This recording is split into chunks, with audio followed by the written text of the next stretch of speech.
Hello and welcome back to my channel.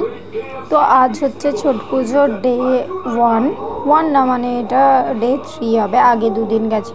তা main day হচ্ছে আজ।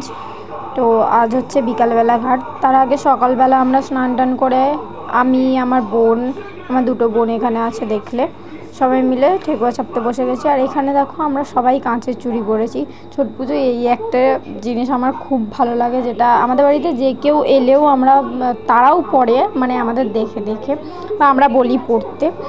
তো এখানে সবাই আমরা ঠেকুয়া চাপছি সবাই মিলে মজা করে। ওখানে আমার দাদা বৌদিও ছিল, আমার মা ছিল যে উপোস করে, আমার মাই পুজোটা করে।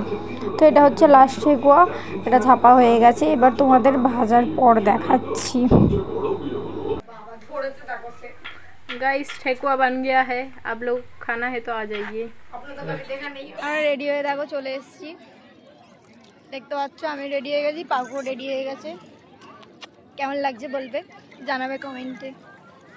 আমি বাকি দেখাচ্ছি, মুখ দেখো বাঁদরের মতন। দিস তুই পাগুর রিয়াকশন দেখলি। এবার আমি দেখাচ্ছি।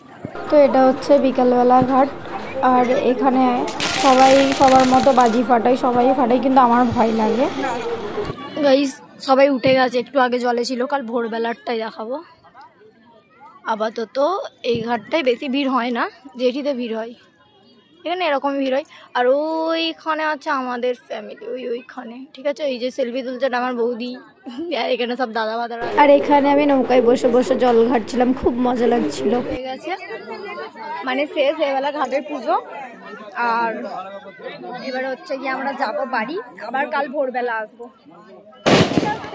এবার বাড়ি যাওয়ার পালা। তো সবাই সবার বাড়ি চলে যাচ্ছে, দেখো এখানে এটা আমাদের দৌড়া যাচ্ছে, বাড়ি চলে যাচ্ছে। আর এখানে হচ্ছে কি আমার বৌদি তোমাদের হাই বলে দিল, দেখে নাও। আর এখানে এরা ডাকছিল আমাকে সেলফি তোলার জন্য, আমার বোনের জানি না কেন রাগ হয়েছিল। আচ্ছা, ওর পায়ে কাদা লেগেছিল, আমরা নিচে নেমেছিলাম, ভাটা ছিল, তাই কাদা লেগে গেছে পায়ে। আর ওর সবার থেকে ওর পায়ে একটু বেশি কাদা লাগিয়েছে, ছোট্ট মানুষগুলো সবাই মিলে একটু বেশি করে কাদা দিয়ে দিয়েছে ওর পায়ে। তো রাস্তায় কল খুঁজছিলাম, তারপর কল তো পেয়ে গেলাম, কিন্তু ও চান্সই পাচ্ছিল না পা ধোয়ার, ওই জন্য আরও রেগে গেছিলো।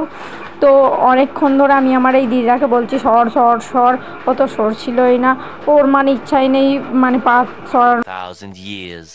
তো ফাইনালি পা ধোয়ার চান্স পেয়ে গেছে আমাদের ছোট্ট সোনা। তো পাটা ধুয়ে নিয়েছে, তারপরে ওর রাস্তায় ওর সাথে কি না হচ্ছিলো, আমি ওকে তাই রাগাতে যাচ্ছিলাম। আর আমি ওকে এখানে এতটাই রাগিয়ে দিয়েছিলাম যে আমাকে মারছে। দেখো আমি এই ভিডিওটা ওর মাকে দেখাবো, ব্লগ পোস্ট করলে দেবে, ঠিক আছে। তো ব্লগটা এতটাই, কাল ভোরে দেখা হচ্ছে, টাটা।